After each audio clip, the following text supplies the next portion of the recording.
Balik lagi di The Scale of Us Podcast BPF Bandung. Oke, kita balik lagi di podcast kita. Kita akan sharing lagi, ngobrol lagi, bagi-bagi pengalaman lagi, bagi-bagi cerita lagi sama teman-teman semua. Kali ini yang akan kita ajak sharing, akan kita ngajak ngobrol. Ini salah satu mungkin bisa jadi inspirasi buat teman-teman semua, orang yang luar biasa pencapaiannya di salah satu kantor kami ya. Kita langsung kenalan aja. Oke, saya minta tepuk tangannya mungkin buat teman-teman yang di rumah, boleh ya. Ada Mas Niko. Boleh say hi Mas sama teman-teman semua. Halo, sore guys. Oke, Mas Niko apa kabar Mas? Alhamdulillah baik. Oke, aduh kayaknya secara personal nih aku nggak pernah ngobrol bareng sama Mas Niko ya. Walaupun kita tiap hari ketemu ya Mas ya, kita satu kantor, tapi kayak ngobrol personal banget sih kayaknya belum pernah ya Mas ya. Betul. Kita belum pernah. Oke, Mas Niko sehat? Alhamdulillah. Oke, seger sehat. banget nih hari ini Mas Niko, kelihatan dari bajunya ya, seceria ini. Iya ya dong. Mas Niko. Harus selalu sehat. Oke, Mas Niko ini salah satu yang mungkin salah satu orang di sini ya, di kantor kita di cabang Bandung ini yang kalau Mas Niko lewat nih orang udah tahu itu Mas Niko gitu. Jadi dia kayak dari mulai gayanya nyentrik, pakai bajunya juga kayaknya cerah terus, ceria terus gitu ya Mas ya. Oke, boleh nggak sih Mas Niko ini kita sharing aja ya Mas ya. Kita Boleh. ngobrol aja, santai aja. Yang menginspirasi gitu Mas Niko kan, mungkin kalau aku lihat ya teman-teman ya, nih aku sambil scroll Instagramnya Mas Niko nih, boleh ya Mas ya? Boleh. Boleh ya. Kalau aku lihat nih scroll Instagramnya Mas Niko, ya nanti aku tag salah satu fotonya Mas Niko. Dia ada gaya rambut yang warnanya luar biasa meriah gitu ya. Kadang pernah warna pink, pernah warna kuning loh Mas Niko nih ya. Betul. Dari mulai rambut, baju juga segala macam. Inspirasinya dari mana sih Mas kalau boleh tahu? Kalau inspirasi, kebetulan aku kan suka hal yang berbau Jepang ya sebenarnya. Jepang. Oke. Emang aku dari kuliah dulu memang suka yang namanya musik. Mungkin jiwa dari yang namanya musik kayaknya yang bikin aku idealisnya keluar. Disitulah salah satu warna yang aku suka menggambarkan ciri khas aku sendiri. Oh gitu. Warna-warna yang genjreng gitu Mas? Betul, sesuai dengan momennya. Sesuai sama momennya, contohnya? Contoh misalkan saat itu aku pernah warna merah. Merah berarti aku menandakan ini loh keberanian aku sebagai yang namanya ya istilahnya perantau. Karena merah berani ya? Berani, Oke. betul. Kebetulan warna favoritku merah. Oh, warna favorit merah ya? Betul. Oh, oke. Ngomong-ngomong masalah perantau nih Mas Niko, aslinya orang mana sih Mas? Kebetulan dari Jawa Timur. Timur. Betul, lebih tepatnya dari Surabaya. Surabaya. Betul. Udah berapa lama di Bandung Mas? Kalau di Bandung aku dari tahun 2006. 2006. Betul. Memang sekolah ke Bandung atau apa? Nah, saat itu emang niatnya habis dari lulus SMA ke Bandung itu niatnya kuliah saat Niatnya itu. kuliah. Kuliah, waktu itu aku kuliah ambil di Pasundan. Unpas. Di Pasundan di Lengkong, aku ambil Fakultas Fisip. Di situ setelah aku lulus ambil 4 tahun, aku udah memutuskan betah di Bandung di situ. Oh. Sampai sekarang ini Sampai alhamdulillah. sekarang kerja di sini. Alhamdulillah. Berarti totally udah berapa lama ya Mas ya? 2006, sekarang 2022. 16 tahunan ya? 16 tahun di Bandung. 16 tahun. Wih. Betul. Tapi suka pulang Mas ke Surabaya? Aku kalau pulang, jujur kemarin aja aku 3 tahun nggak pulang kayak Bang Doib. 3 tahun gak pulang? Lupa jalan pulang apa gimana Mas Niko? Mungkin ada sesuatu yang masih aku capai di sini dulu. Oh, emang Gitu. sengaja nggak pulang gitu Mas? Betul. Apa gimana? Memang sengaja di sini lagi merintis-merintisnya. Jadi belum sempat yang namanya untuk pulang. Oh, tapi keluarga semua di Surabaya atau Mas Niko di sini ada keluarga juga di Bandung? Kalau untuk keluarga semuanya di Surabaya. Emang ada sebagian ada yang di Jakarta. Cuman untuk di Bandung aku sendiri dari nol. Full sendiri? Full sendiri. Wih. Dari yang namanya nggak punya siapa-siapa sampai nggak punya apa-apa waktu itu. Sampai sekarang ini. Sampai sekarang. Alhamdulillah. Sampai sekarang udah punya sesuatu. Alhamdulillah. Alhamdulillah. Gitu. Ya bisa jadi motivasi buat teman-teman semua, nanti kita tanya-tanya lagi sama Mas Niko ya. Gimana Mas Niko tapi betah di Bandung? Alhamdulillah betah. Banyak hal yang bikin aku betah di sini. Salah satunya? Salah satunya mungkin fashion. gaya hidup, kuliner pasti. Dan tentunya tambatan hati. Wih, tambatan hati. Lebih suka mojang Sunda. Lebih suka mojang Sunda. Oke. Gitu. Kalau bersangkut paut sama tambatan hati, orang mana Mas tambatan hatinya? Yang pasti orang Bandung. Orang Bandung. Oke, mudah-mudahan saya cepat dikasih undangan, cepat dikasih seragam sama Mas Niko ya Mas ya. Iya. Jadi biar nggak timnya Mas Niko doang yang pakai seragam, aku juga gitu. Boleh. boleh ya Mas ya. Boleh. Oke, Mas Niko, kan Mas Niko nih perantau lah ya, gitu bisa dibilang perantau. Di sini tinggal sendiri. Betul. Boleh cerita sedikit Mas, mungkin sebelum kerja di sini dulu kerja di mana, terus perjalanannya Mas Niko tuh dari mulai awal ngerantau ke sini kayak gimana gitu sampai akhirnya mungkin ya sekarang Mas Niko ngerasa udah ada pencapaian yang luar biasa dong pasti ya kan Mas Niko sampai hari ini. Boleh cerita sedikit Mas gimana? Oke, mungkin dari pengalaman hidup ya. Boleh dong. Oke, kalau aku jujur tadi kan 2006 aku merantau ke Bandung itu kan kuliah. Kuliah sambil waktu itu sambil yang namanya anak muda ya. Jadi sambil ada waktu aku sempetin buat ngeband saat itu. Wih, anak jadi bisa band, dibilang guys. aku alumni musisi dulu. Wih, alumni musisi. Betul. Wih, oke. Terus di situ setelah 4 tahun aku berkarya dan istilahnya memasuki dunia pendidikan sarjana, setelah itu aku baru memutuskan yang namanya pindah jalur ke bidang kerja istilahnya. Karena di situ aku udah merasakan yang namanya selamanya nggak bisa jadi realistis, jadi harus namanya idealis seperti itu. Jadi disitulah aku mencoba untuk namanya masuk ke dunia kerja pertama kali. Itu pertama kali aku tahun 2013 pertama kali kerja. Di Betul. mana Mas dulu pertama kali kerja? Kalau 2013 aku pertama kerja itu di dunia finance. Dunia finance, Dunia oke. finance, lebih tepatnya kayak pembiayaan seperti itu kendaraan. Oke. Nah, kurang lebih jalan 3 atau 4 tahunan aku di situ. 3 sampai 4 tahun. Di Bandung itu waktu itu. Pas udah berjalannya waktu ya aku merasakan di situ aku merasa ini bukan masa depan aku. Karena saat itu aku merasa ya nggak selamanya aku kerja di tempat seperti finance saat itu. Dan disitulah aku memutuskan mencoba pindah ke bidang yang selanjutnya. Kebetulan bidangnya berbeda lagi, yaitu aku memasuki dunia asuransi. Insurance ya, oke. Betul, di salah satu insurance ternama. Aku pindah ke Jakarta saat itu. Oh, nggak di Bandung? Nggak di Bandung, aku tinggalkan rumah di Bandung, aku ke Jakarta. Aku masuki dunia insurance kurang lebih 3 tahunan. 3 tahun, lama juga ya Mas ya? Alhamdulillah. Terus? Jadi setelah masuk di dunia insurance ya sama, nggak jauh dari yang namanya sebelumnya. Disitulah aku merasa, aduh, aku nggak selamanya bisa di dunia seperti ini karena aku nggak bisa menabung. Oke. Seperti itu sederhananya. Ya udah, aku kan punya mimpi dan pengen sesuatu yang aku ingin capai. Aku merasakan saat itu di tempat itu nggak bisa dicapai, aku memutuskan untuk balik lagi ke Bandung. Ke Bandung, alhamdulillah waktu itu kerja diterima di salah satu perusahaan rokok ternama. Di Bandung, udah di Bandung nih? Di Bandung, balik lagi aku ke Bandung. Ke Bandung, aku mencoba di tempat yang namanya pekerjaan jenisnya jualan rokok. Jadi marketing di situ, aku jualan segala macam 4 tahun. 4 tahun, Mas lama-lama ya kerjanya ya? Lama. Jadi udah kebayang kan usia aku? Udah, nggak mau sebut angka sih gitu.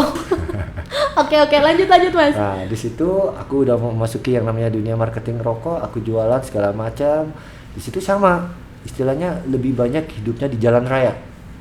Oh, ke lapangan gitu ya? Betul, dan hasil yang aku capai saat itu nggak sesuai dengan kerjaan aku. Sedangkan aku pengen sesuatu yang aku pengen capai itu nggak pernah terwujud saat itu. Dari yang tadi dunia finance, insurance, sampai yang namanya marketing rokok. Semuanya aku anggap nggak bisa memenuhi yang aku pengen selama ini. Nah, di tahun 2016, lebih tepatnya di bulan Juni, aku menemukan yang namanya Infolocker di bidang ini. Oke, di tempat yang sekarang ya. Betul, di sini. Di Best Profit. Di situ aku mencoba 2016 dan alhasil aku bisa bertahan sampai sejauh ini sampai sekarang. Dan alhamdulillah aku baru merasakan yang namanya bidang ini yang ternyata selama ini aku cari. Jadi bisa dibilang ini kebalikannya. Apa yang alhamdulillah aku udah capai di bidang ini itu ternyata melebihi pekerjaan aku. Selebihnya situlah. Dan alhamdulillah di sini mungkin jalan Tuhan mempertemukan aku di bidang ini. Iya, rezekinya di sini ya Mas. Betul ya. sekali. Berarti dari 2016 sekarang 2022 6 tahun ya? Kurang lebih ya jalan 6 tahun. Kurang lebih 6 tahun ya. Oke. 6 tahun, alhamdulillah. Ini untuk informasi aja, teman-teman, Mas Niko nih salah satu yang selalu dapat gini. Jadi di kantor kita nih setiap bulan ada top 5 commission. Jadi 5 orang yang dapat komisi terbesar gitu ya nominalnya. Setiap bulannya kita juga selalu ada acara juga nih. Mas Niko nih salah satu orang yang lumayan sering setiap bulan jadi salah satu top 5-nya gitu ya. Betul. Salah satunya kemarin periode apa nih kemarin ya? Mei ya. April. Periode Mei. April Mei sih. April ya? Oh, April ya. Kemarin periode April nih Mas Niko posisi pertama top 5 commission. Wih, boleh tepuk tangan buat Mas Niko. Luar biasa. Mas dari dulu mungkin kan maaf ya saya ulang lagi. Mungkin dari merantau, terus juga jadi marketing rokok lah, insurance lah, apa segala macam yang Mas Niko merasa kayaknya mimpi-mimpi saya nih nggak terwujud gitu ya. Terus sekarang tiba-tiba di sini kayak Mas Niko kan bilang melebihi harapan Mas Niko gitu ya. Kalau boleh tahu selama di sini pencapaiannya yang Mas Niko ngerasa kayaknya kayak udah ngerasa luar biasa banget gitu ya, walaupun pasti manusia nggak pernah ngerasa puas ya Mas ya, karena kan terus-terusan pengen lebih. Tapi yang Mas Niko rasa kayaknya ini pencapaian yang udah luar biasa banget selama di sini. Kalau boleh tahu apa tuh Mas, apa aja selama 6 tahun di sini? Aset mungkin ya. Aset, oke. Apa tuh Mas? Boleh disebut loh di sini. Gak disensor juga, boleh. Apa Mas? Oke, ini tujuannya buat memotivasi ya. Iya betul buat memotivasi teman-teman yang nonton, adik-adik yang lagi cari kerja barangkali gitu. Boleh Mas, apa tuh? Alhamdulillah aku dulu sebelum masuk ke sini aku menuliskan yang namanya Dream Wall. Dream Wall. Jadi di sini Dream Wall waktu itu aku disebutkan sama manajer aku untuk bikin yang namanya pencapaian atau sesuatu aset yang pengen diraih dalam waktu dekat. Saat itu aku tulis alhamdulillah aku tulis yang namanya mengeberkatin kedua orang tua haji. Alhamdulillah di bidang ini aku bisa berkatin mereka ternyata. Iya, alhamdulillah. Itu di tahun 2016-an. Oh, langsung kan 2016 baru masuk ya? Langsung. Wih, luar biasa. Oke, terus Mas? Dream Wall yang kedua aku saat itu pengen yang namanya punya iPad. Punya iPad. Yang namanya buat menunjang kerja ya. Iya, kebutuhan disitu, juga ya. Betul, di situ aku pengen banget yang namanya punya iPad untuk menunjang kerja. Alhamdulillah di tahun ini juga bisa tercapai. Alhamdulillah. Oke, selain itu Mas. Dream Wall yang ketiga dari zaman sekolah, yang namanya laki-laki kan pasti pengen punya motor idaman. Nah, kebetulan anak motor banget ya. Betul. Apalagi aku kan suka Sunmori. Jadi situ aku melihat motor gede kesukaan aku Ninja Kawasaki. Di situ alhamdulillah aku bisa dapatkan di bidang ini. Ninja tercapai juga. Alhamdulillah. Oke. Di situ. Ada Lalu lagi, Mas? yang keempat aku bisa dapat yang namanya kendaraan roda 4 atau mobil. Dapat mobil. Oke. Mobil aku warna merah. Sesuai warna kesukaan. Aku namakan dia Iron Man. Iron Man guys, jangan catat baik-baik nama mobilnya Mas Niko, Iron Man. Kalau yang motor tadi hijau aku namakan Hulk. Namanya Hulk. Ini ya apa sih namanya?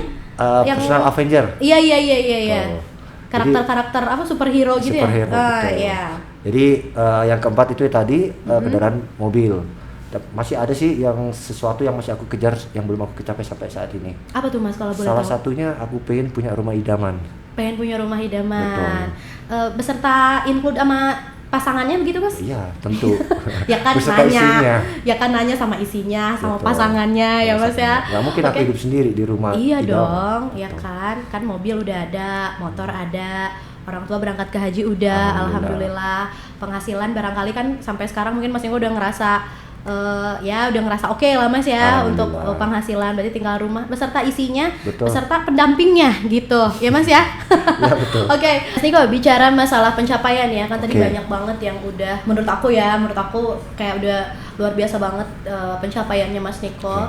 Boleh berbagi tips sedikit kunci suksesnya barangkali sampai Mas Niko bisa mencapai gitu ya apa yang jadi impiannya Mas Niko, karena kan emang kita semua tuh kayak berangkat dari impian nggak sih gitu. Betul, ya Mas ya. Jadi emang semua orang harus punya mimpi. Kalau nggak punya mimpi ya nggak ada motivasi dari diri sendiri gitu ya, karena kita nggak ada keinginan gitu jatuhnya.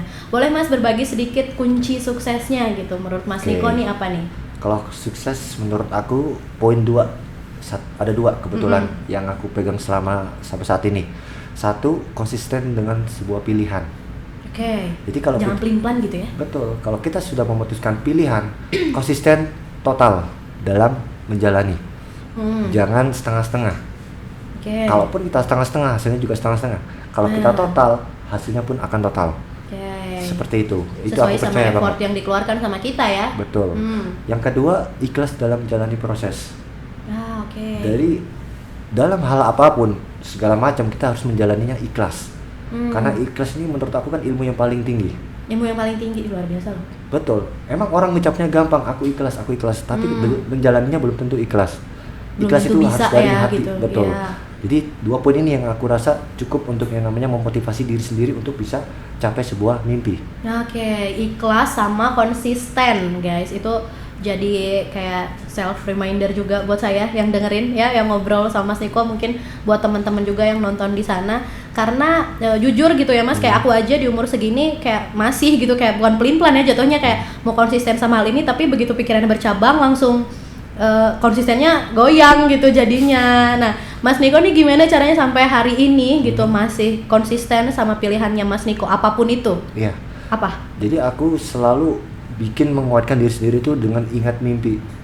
Jadi jangan pernah takut untuk bermimpi. Mau mimpi kita setinggi apapun, nggak ada yang nggak mungkin di dunia ini.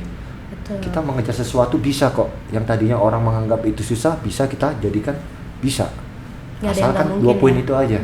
Yang dulunya aku menganggap nggak mungkin, kata orang nggak mungkin bisa dapat, alhamdulillah aku bisa dapat. Itu aja sebenarnya kuncinya 2. Betul. Iya, keren banget Mas Niko. Kalau boleh tahu nih sekarang mimpinya lagi Mas Niko nih kan tadi yang belum tercapai mungkin kan rumah gitu. Betul. Ya, tapi selain itu ya Mas ya, gitu, selain aset gitu bentuknya. Mimpi Mas Niko yang paling tinggi banget yang mungkin hari ini masih mikir aduh kayaknya nggak mungkin gitu, tapi kan bicara balik lagi nggak ada yang nggak mungkin gitu. Betul. Ada nggak Mas satu mimpi yang Mas Niko aduh kayaknya nggak mungkin nih tapi masih usaha terus gitu sampai sekarang? Apa Mas? Kalau aku selain aset ya, aku pasti tentunya ingin mengejar karir lebih tinggi lagi. Ya tentunya kalau memang bisa maksimalkan jadi kepala cabang, kenapa tidak? Oh iya betul. Itu impian terbesar aku. Impian terbesar ya Mas ya, jadi kepala cabang. Oh itu sih masih bisa dikejar, maksudnya masih kayak masih mungkin banget masih gitu. Mungkin. Ada lagi nggak Mas yang di atas itu barangkali? Kalau untuk sementara ini sih baru itu yang aku ingin kejar. Baru itu mimpi yang paling besar aku. Mimpi yang paling besar ya. Betul. Oke, mudah-mudahan bisa tercapai ya Mas Niko ya. Terus aku juga tahu kayak tim Mas Niko luar biasa banget, banyak juga anak-anaknya Mas Niko ya, timnya Mas Niko mudah-mudahan berkembang terus ya Mas ya, bisnisnya semuanya makin lancar. Terus juga cepat impian yang tadi punya rumah beserta isinya, beserta pendampingnya gitu ya Mas ya. Mudah-mudahan semua impiannya juga cepat banget tercapai gitu. Oke, Mas Niko, kita rada bicara pribadi gitu ya sedikit, maksudnya ini melenceng dari impian, dari pekerjaan gitu. Boleh. Balik lagi tadi kayak gaya Mas Niko yang nyentrik banget gitu ya, warna rambut warna-warni, kayak aku sering banget loh ketemu Mas Niko rambutnya hari ini warna apa, besok tiba-tiba warna apa rambutnya Mas Niko gitu ya. Selain terinspirasi tadi Mas Niko suka Jepang segala macam, menumbuhkan rasa percaya diri sama apa yang kita pilih tuh. Betul. Gimana Mas? Kadang kan orang gue sukanya ini sih tapi gue malu gitu kayak kalau dilihat orang atau nggak pede gitu. Maksudnya mungkin anak-anak sekarang banyak dia pengen sesuatu yang dia yakini ini pilihan saya tapi dia nggak pede akan hal itu gitu. Nah mungkin implementasi kecilnya ya anggaplah penampilan gitu ya, tapi kalau kayak pilihan kerja atau mereka pengennya kuliah apa tapi pilihnya apa, mungkin itu takutnya terlalu berat gitu ya. Kita kasih implementasinya, kita kasih implementasi hal kecil aja kayak hal penampilan gitu. Mas Niko sukanya ini dan Mas Niko tuh pede gitu nampilin ini gitu. Betul. Nah gimana Mas numbuhin rasa percaya diri yang tinggi banget gitu, nggak peduli orang mau ngomong apa gitu? Ya kebetulan aku kan terlahir dari perantau ya. Misalnya, jadi di situ mengajarkan aku dewasa di dalam perjalanan hidup. Jadi di situ ya aku kembali lagi, aku tinggal di kota orang yang aku nggak kenal sama sekali kulturnya. Mau nggak mau ya aku bisa beradaptasi harus dengan cepat. Nah di situ aku kembali lagi, di sini aku hidup harus bisa dengan kaki sendiri. Gimana caranya ya? Aku harus belajar pede dengan diri sendiri. Kemampuan yang ada dalam diri itu bisa ditunjukkan asalkan kitanya berani untuk mencoba. Gak ada yang salah dengan kata mencoba. Apapun hal yang baru kita akan raih atau apa yang akan kita hadapi, kita harus berani mencoba. Kalau nggak coba ya nggak tahu ya Mas ya. Nggak akan pernah tahu apapun itu. Kita mau mencoba sesuatu, kalau nggak berani mencoba, nggak akan selamanya tahu itu cocok buat kita apa enggak. Betul. Memang begitu. Aku memutuskan ganti warna rambut, gaya rambut, kembali lagi. Ya aku pede dan aku nyaman. Aku nggak mau dengerin omongan orang lain. Ternyata setelah dicoba nyaman gitu ya Mas ya. Ternyata. Dan alhamdulillah banyak orang berkata ya aku selama ini jadi role-nya mereka. Iya betul Mas, jadi kayak orang, misalnya kayak aku aja gitu ya, aku pribadi kalau kayak denger Mas Niko, oh Mas Niko yang rambutnya, maaf ya Mas ya, kayak Mas Niko yang rambutnya warna-warni gitu. Mas Niko yang pakai bajunya warnanya warna-warni gitu kan, maksudnya jadi kayak ikonnya sendiri gitu ya buat Mas Niko. Dimana kalau orang dengar kata Mas Niko ya udah tau lah Mas Niko yang penampilannya ceria, warna rambut gonta-ganti gitu ya Mas ya. Berarti itu ya salah satunya apa ya, supaya kita percaya diri ya Mas ya. Oke, jadi buat teman-teman semua juga mungkin bisa diambil hal positifnya ya Mas ya, untuk percaya dirinya, konsistennya tadi ya Mas ya, terus juga usahanya, ikhlasnya, betul ya Mas ya? Gitu. Boleh Mas Niko, kan apa ya, dari semua perjalanan hidupnya Mas Niko gitu ya, dari mulai mungkin sebelum kerja di sini seperti apa, pasti ngerasa kayak up and down lah gitu ya, ngerasa aduh mimpi gue nggak tercapai-capai gitu ya, terus kayak ngerasa aduh gue udah umur segini belum punya apa, pasti kan ada ya Mas ya, kita manusia ngerasa kayak gitu.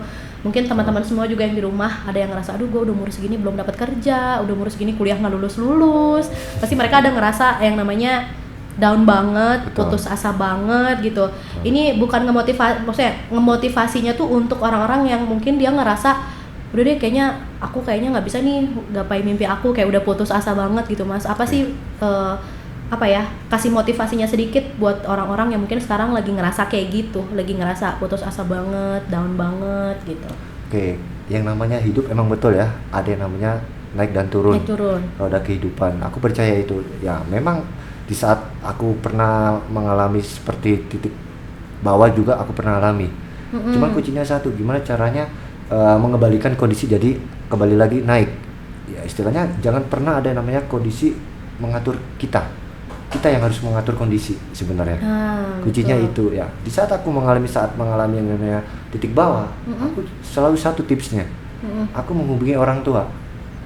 Karena aku namanya perantau pasti kangen dengan mereka. Keluarga, iya. Nah, aku kontak mereka, aku komunikasi di situ. Aku cuma minta, Pak, Ma, jangan berhenti ya, doain Niko di sini.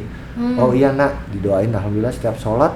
Dan disitulah ngedengar suara mereka itu kayak membawa energi buat aku. Nah, jadi semangat lagi ya Mas jadi ya. Bawa semangat lagi. Istilahnya mereka juga yang bikin mood booster aku saat ini. Mood boosternya salah satunya orang keluarga tua. Ya Mas ya. Di situ aku baru ingat, oh iya masih ada mimpi yang aku harus kejar. Ya udah aku disitulah mulai bangkit lagi. Itu kunci aku dalam menghadapi titik bawah kehidupan. Oke, berarti buat teman-teman juga barangkali ada apa ya, mood boosternya sendiri ya Mas ya. Betul. Gitu. Kalian mungkin punya mood boosternya apa nih? Kalau Mas Niko kan kayak mungkin karena Mas Niko anak rantau ya Mas ya. Jadi pasti nelpon keluarga, kangen, udah lama gak ketemu. Jadi kayak semangat lagi. Mungkin teman-teman juga punya mood boosternya sendiri, entah nelpon pacarnya gitu kali ya Mas ya, atau enggak apa kek gitu ya, yang mungkin menurut kalian itu bisa menumbuhkan semangatnya lagi ya Mas ya.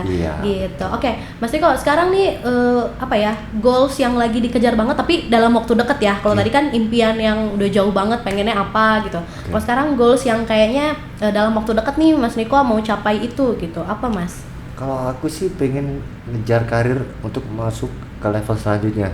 Oh, setelah yang sekarang ya? Ya, tentunya juga aku pengen masih yang namanya perkembangkan tim aku biar jauh lebih besar lagi. Jauh lebih besar, karena udah besar banget sih Mas menurut aku sih. Pengen lebih lagi ya? Aku menurutnya kurang lebih besar lagi harus. Pengen lebih besar lagi? Betul. Oke. Apa nih yang sekarang lagi Mas Niko mungkin lagi ditata lah sedikit-sedikit untuk goalsnya itu tercapai? Apa aja nih Mas? Boleh tahu poin-poinnya mungkin yang lagi disiapin? Oke, ya mungkin lebih mencoba untuk namanya kompakin tim aku, mungkin lebih intens lagi dengan mereka, istilahnya untuk menyatukan satu visi misi lagi. Terus mimpi kita satukan lagi, kita kejar target bareng-bareng secara bersama-sama. Paling itu sih yang aku bisa kembangkan untuk beberapa saat mendatang. Oke, concernnya lagi ke situ ya Mas ya, punya lagi ke tim, lagi ke karir gitu. Betul. Ya Mas ya, concernnya lagi ke situ. Oke Mas, mungkin kita rada sedikit melenceng dari urusan impian, dari urusan karir dan lain-lain. Kan sekarang alhamdulillah nih kondisi bumi sudah lumayan membaik sepertinya ya. Dari pandemi kita lagi apa ya, udah hampir menuju lah gitu endemi ya Mas ya. Mudah-mudahan kondisi bumi juga semakin membaik gitu ya. Mudah-mudahan apa ya, kan kerja kita juga mungkin kemarin lumayan terbatas ya Mas ya, karena lagi pandemi. Jadi mudah-mudahan sekarang dengan kondisi yang baru semuanya jadi lebih lancar. Amin. Ya Mas ya gitu. Jadi berita dunia mudah-mudahan berita-beritanya berita-berita yang semakin menyenangkan terus ya Mas ya, karena kan kemarin beritanya yang sedih, banyak yang di PHK lah gitu ya, banyak yang mungkin ya itu salah satunya kena efisiensi ya karena COVID segala macam. Mudah-mudahan setelah ini berita dunia juga jadi berita-berita yang menyenangkan ya Mas ya, karena lumayan berdampak ya nggak sih Mas? Lumayan. Berdampak sekali ya. Lumayan berdampak banget gitu ya. Jadi nggak hanya sama orang-orang yang mungkin kena PHK atau kena efisiensi, ya buat kita yang posisinya masih atau lagi bekerja pun ya lumayan berdampak ya Mas ya gitu. Betul. Tapi bicara berita dunia gitu ya, maksudnya kemarin kan berita pandemi, berita endemi gitu ya. Sekarang kita lagi berharap semua beritanya berita bahagia. Tapi aku mau bahas sedikit nih Mas ya, gitu. Boleh. Berita yang mungkin sekarang lagi amat sangat menyedihkan gitu ya menurut aku. Mungkin kalau teman-teman baca juga sebagian gitu ya, entah itu di Instagram lah atau mungkin di Google atau dimanapun berita, semua lagi memberitakan anaknya Bapak Ridwan Kamil yang sekarang hilang. Maksudnya kau udah baca belum? Udah baca. Ya, yang hilang di sungai di Swiss ya? Di Swiss ya. Oke, Mas Niko udah sempat baca beritanya? Udah sempat baca. Udah, oke. Boleh Mas tanggapannya barangkali sedikit aja tentang berita sekarang, berita yang anaknya Pak Ridwan Kamil gitu. Maksudnya kan kita turut bersedih, tetap doa juga. Betul. Ya supaya cepat ketemu gitu ya. Kita ikut prihatin, ikut sedih, kayak berasa tiap hari nunggu kabarnya, ya nggak sih Mas gitu. Aku sih lumayan ngikutin gitu beritanya, karena jadi kayak, aduh kasihan banget belum ketemu gitu, masih kayak gitu.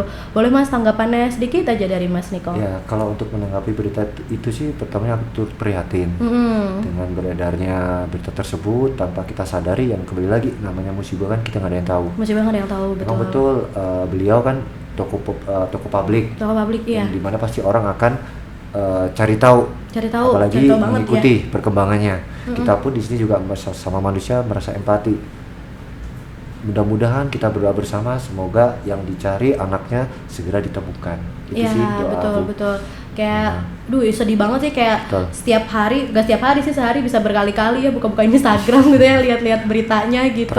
Iya, betul. Kayak teman-teman itu kayak ya kita intermezzo sedikit ya untuk memang berita update sekarang gitu. Jadi kita turut prihatin karena kan tadi kita sudah bicara mungkin perjalanan hidupnya Mas Niko dari mulai yang sedih banget sampai yang berarti sekarang lagi membahagiakan, lagi membanggakan, mudah-mudahan ya Mas ya. Alhamdulillah lagi membanggakan keluarganya dong, pasti mau papahnya Mas Niko pasti bangga sama Mas Niko yang sekarang. Ya di balik itu juga, di balik kebahagiaan, ketawa-ketawanya kita gitu ya tadi, kita juga turut bersedih gitu ya, terus juga prihatin juga sama berita yang lagi beredar sekarang, anaknya Bapak Ridwan Kamil. Pokoknya kita selalu kirim doanya walaupun dari jauh, mudah-mudahan cepat ketemu, mudah-mudahan kita berharapnya dalam keadaan sehat ketemunya ya. Kita berharapnya selalu itu, berharap yang terbaik. Pokoknya buat teman-teman semua, podcast kita hari ini mudah-mudahan jadi pelajaran terbaik buat teman-teman, jadi pengalaman baru juga. Terima kasih juga buat Mas Niko sharingnya. Sama-sama. Terima kasih waktunya. Kita tahu Mas Niko sibuk sekali ya, bisa menyempatkan datang ke podcast. Terima kasih banyak Mas Niko. Mudah-mudahan jadi pelajaran buat teman-teman semua, jadi pengalaman, diambil yang positifnya ya, diambil yang positifnya, dibuang yang buruk-buruknya ya Mas ya. Kita manusia juga nggak ada yang sempurna. Oke, teman-teman, terima kasih banyak udah ngikutin podcast kita terus. Mudah-mudahan kita bisa ketemu lagi di podcast selanjutnya. Terima kasih, thank you Mas Niko.